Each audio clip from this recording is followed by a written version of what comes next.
What's up guys, and welcome back to my channel where I talk and do everything pinball. So if that sounds interesting to you, then hit that subscribe button down below. A lot of you out there have played my last action hero at the most recent Texas Pinball Festival, so seeing the finished product is not supposed to be a big surprise or an oh my gosh moment. The following content in this video series is actual footage that was recorded at the beginning of this year of 2019. It was footage that I essentially was just gonna scrap in the end and didn't think I was gonna utilize it, at least the part where I'm going over the machine and deciding to do full restoration on. I have since then changed my mind. I have done other videos with this machine, and that includes like the leg bolts and cabinet bracers. I think I've done some other stuff utilizing it. I can't think of it off the top of my head, but this is actually going to show you my thought process whenever I first decided to dive in and get this machine cleaned up. So for me to take it from a machine that is in pretty good shape and was just going to do a shop job, some cleanup on, and to see it slowly escalate into one of the best looking last action hero pinball machines that I've ever seen. Now, part of the reason why I was going to scrap this was because I don't have a lot of footage that I wish I did have, because something else that happened towards the beginning of the year was my computer took a nosedive and I ended up losing a lot of footage. This may be only a 2 to 3 part series, but a part of the footage that I have is showing you how to install cabinet decals, and that will more than likely be going to the Straight Down the Middle YouTube channel. So without further ado guys, here you go. Alright, let's take a tour of Last Action Hero. We'll start from the rear. So as of right now, I can already tell these have been scraped pretty damn far down, more than likely from last year's event going across the concrete. I might be able to clean that up though. That might be alright. Yeah, those might clean up alright, but I might get new ones. I'll put a maybe on that. Okay, so going around the back of the machine, overall looks pretty good. My topper should be in pretty damn good condition. Of course, it could use a good little dusting. Going around, when it comes to the paint on this machine, there are little touch-ups that do need to be made. But nothing major. Let me just do a little pan over right here. I don't have any giant scuffs out of my cabinet or anything like that, but it's definitely not what I would like it to be. Some of the stuff, I don't even know how it got there. Okay. But first things first, I'm just going to clean it up. I got to scrape off any possible dirt that may have been obtained over the years and see what we can do. Let's see, in the front of the machine. Front of the machine isn't too bad. We've got some wear damage right here for where the legs have worn in over the years before I got these put on. So, and a little bit of paint faded away right here. Now, some of the stuff I've done here myself when it comes to the colors, I think that's added a nice little kick to it. But we're going to be going over a little bit more depth when it comes to powder coating. This is just rattle can style right here with some clear coat on it, so it actually looks pretty darn good. Let's go on the other side over here. Not sure how much the camera's going to pick up on this, but this looks pretty bad in my opinion. That's not good when it comes to paint wise style. That needs to be sanded and leveled out and flattened and repainted right here in the corner. That's pretty rough. And the thing is, guys, a lot of this stuff isn't going to be even really picked up by a lot of the laymen. But when you're into restoring pinball machines, you're ultra sensitive on any type of like wear or scratch or anything. And I hate being so anal retentive on that kind of crap. I wish I didn't notice it, but I do. And it aggravates me. So I've got this gash right here. That's not going to be fun to deal with. Damn it, that kind of pisses me off actually. And got some issues down here. Some residue tape right here, looks like. Okay, gonna have to get that off. Alright, so another tip that I can recommend to those that are wanting to do powder coating on their machines, in case you haven't already noticed, this is not even a powder coating job on my side rails. This is actually just some duct tape, yellow, that you can purchase. This is just to give me an idea of the color that I'm thinking about putting on this machine without having to spend all the money and time and effort into getting it done. I could either, one, put it into Photoshop and figure out whether or not I like it, or two, I can just figure out a way to temporarily make it pretty close to the color that I'm looking at and make my decision on whether or not that's something that I want to commit to.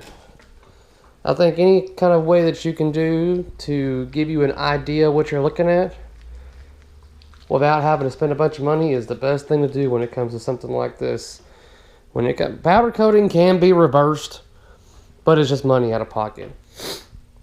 Now this is actually a pretty damn good job of me rattle can wise. That's not powder coating. This is just me getting bored one day, knowing eventually I was going to get powder coating done professionally, but I wanted to see how it looked. So just did this with a rattle can, a couple of coats and some clear coat. Got it all nice and sanded, all nice and cleaned up, so it actually looks pretty damn decent, but it's not the exact shade of yellow that I would want it to be. But you can get an idea of what I'm going for when it comes to the color that I want to do in this machine. Now the main question is what all is going to need to be done. I've gotten some footage into Photoshop that's going to give me a better idea of what I'm going to need to do. A little bit of tape residue, son of a bitch. It was almost on there perfect.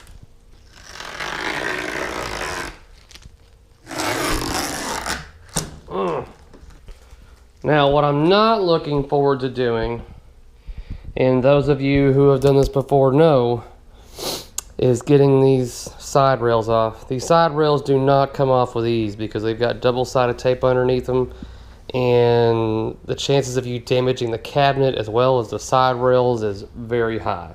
So extra precaution is going to need to be taken when removing these side rails in order to get them powder coated. So, yay.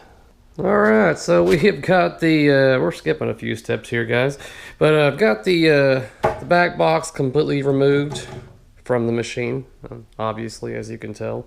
The remains are sitting right there, and we'll get to that eventually.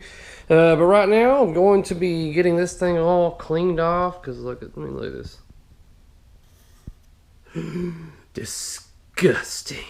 Yeah, that's what happens after a year of gathering up dust.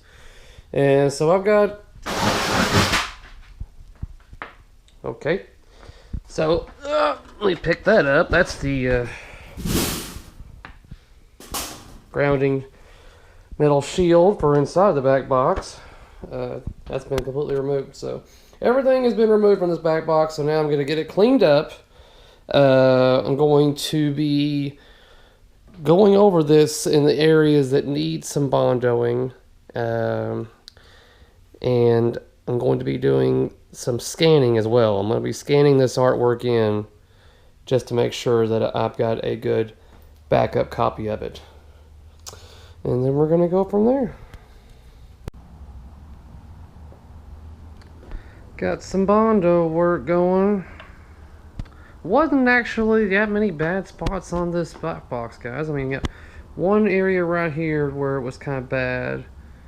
A little divot area right here that no one would actually see, but I'm going to fill it anyways, obviously. And then back here there was an area that was pretty loose. So, I think I only had one little area right there. And that was it on this side. This side was actually pretty good. Alright, just let it dry some more and then we'll do some sanding. Alright, so we've got the Bondo all sanded and cleaned up, so the areas in question are now nice and smooth and flattened out. So now there's no more low areas, or there might still be some high areas somewhere along here, but that's not going to be a big deal to deal with right now. Alright. Alright, so we're going to attempt something very difficult, and that is to remove Data East side rails. And not just Data East, this goes for any manufacturer that decided to use double-sided tape underneath their side rails. So what I'm going to need to do in order to even attempt to do this without damaging my cabinet or the side rails is I have to remove a few things, and that's going to be this Phillips head screw, my flipper button, and this bolt right here that has a nut on the other side inside of the cabinet. Once I remove those three restrictions, then I need to be able to pry up underneath this without damaging anything. Oh, which I'm nervous about. But I'm going to try something also. I'm going to get out a heat gun and I'm going to try that to see if it helps out loosen the adhesive, to see if that makes it any easier. I'm nervous because I don't want to have to buy new side rails. It's just an extra cost that I don't want to have to worry about. Alright, so let's get this stuff out of my way so I can try to remove it.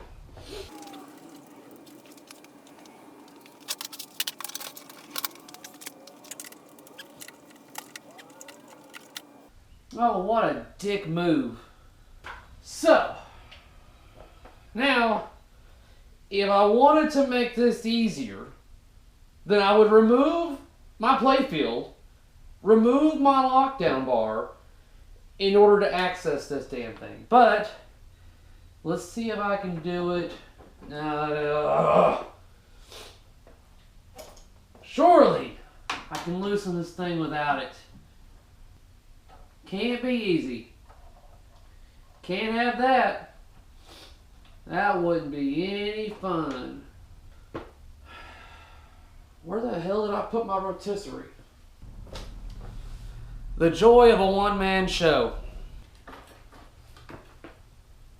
Oh my God, I'm removing this shit.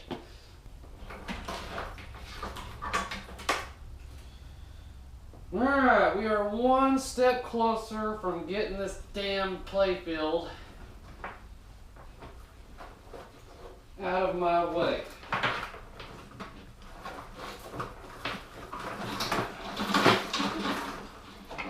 Look at this mess!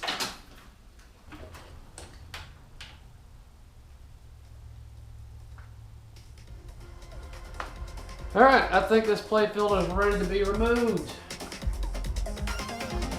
Oh, one-man show!